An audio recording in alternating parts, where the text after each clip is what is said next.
Let me just have Major Rakesh Sharma sir, Shaurya Chakra and a proud Kargil War veteran to share the views on hackathon and the experience also.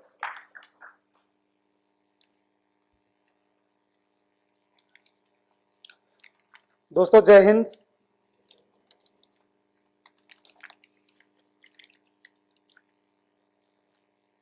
सर्वप्रथम मैं आप सबका शुक्रिया अदा करना चाहूँगा कि अपना अपना कीमती टाइम समय आज इस इवेंट के लिए दिया। मैं धन्यवादी हूँ जो इस इवेंट के कर्ता धरते हैं।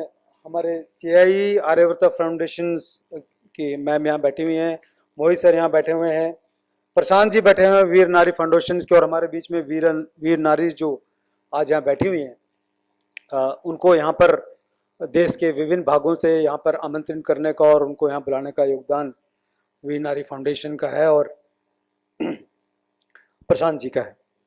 और साथ में मैं धन्यवाद करूंगा जितने मेरे सीनियर्स यहाँ पर बैठे हुए हैं, ये सारे मेरे गुरु हैं। मैं इनके चरण वंदन करता हूँ, मैं इनके चरण स्पर्श करता हूँ, और मैंने जिंदगी में जो कुछ भी थोड़ा बहुत हासिल किया है वो सब इनकी जो सिखलाई है और इनकी जो आशीर्वाद है उसके बलबूते पर।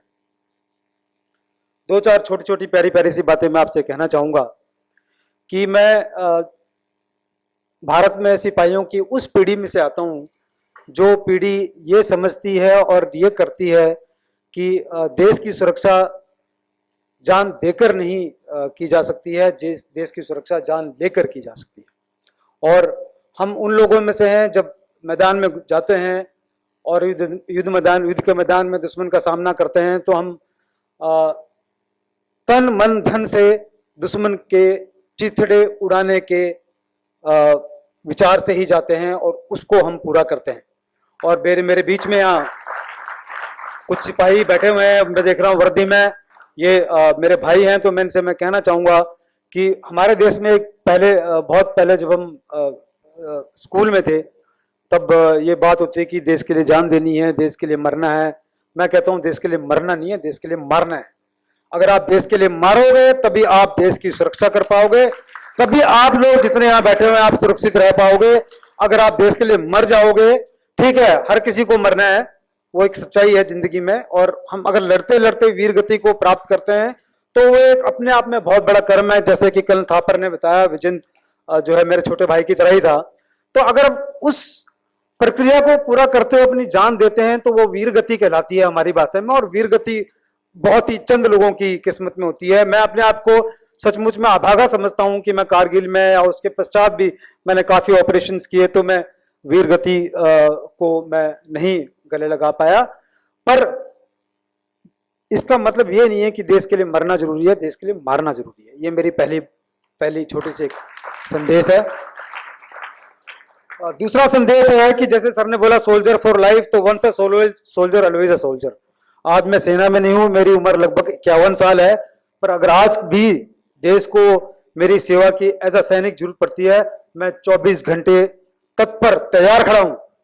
इसमें कोई शक नहीं होना चाहिए कि अगर हमने वर्दी उतार दी तो हम सोल्जर नहीं रहे। हम आज भी वही सोल्जर हैं, वही सिपाही हैं। तीसरी चीज, आप में से काफी लोग मेरी जनरेशन के हैं, काफी मेरे सीनियर हैं, काफी मेरे से जूनियर भी हैं। आप में से काफी लोगों ने मैथिली शरण गुप्त का नाम सुना होगा। मैथिली शरण गुप्त का नाम सुना है? कौन है मैथिली शरण गुप्त? कोई भी ऑडियंस के बीच में से मैथिली शरण गुप्त कौन है? कवि हैं, बहुत बढ़िया, बहुत शानदार जवाब दिया आपने, इनके लिए तालियां। तो मैथिली शरण गुप्त जी ने क्या लिखा है? एक उनकी बड़ी बड़ी ही पॉपुलर फेमस कविता है, उसका टाइटल बताइए मुझे। पुष्प की क्या अभिलाषा है? Very good participative audience. पुष्प की अभिलाषा क्या है?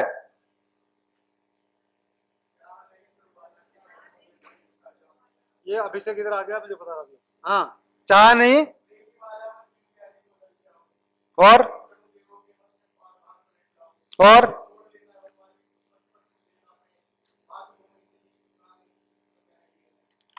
तो पुष्प की अभिलाषा क्या है?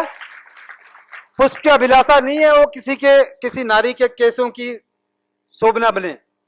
पुष्प की अभिलाषा ये भी नहीं है कि आप उसको जाके मंदिर में एक मूर्ति के आगे डाल दे और वहां पर भगवान से बोले कि प्रभु मेरे को ये भी दे दे, ये भी दे दे, सब कुछ दे दे, मैं तो बहुत गरीब हूं। ये भी उसकी अभिलाषा नहीं है। पुष्प की सिर्फ एक अभिलाषा है कि मुझे उस पथ पर देना फेंक जिस पथ पर वीर जावे वीर अनेक। ये पुष्प की अभिलाषा है। ये कविता थी जब मैं अपने गांव में था, पहाड़ों में, बहुत दूर हिमाचल में, जिसने मुझे सेना में जाने की प्रेरणा दी थी। तो ये जरूरी है कि हम अपनी जो धरातल है, जो फाउंडेशन है, उसको हम खोए ना, उसका ध्यान रखें। ये कविता एक फाउंडेशन है, इसलिए मैंने इसका जिक्र आपके सामने किया।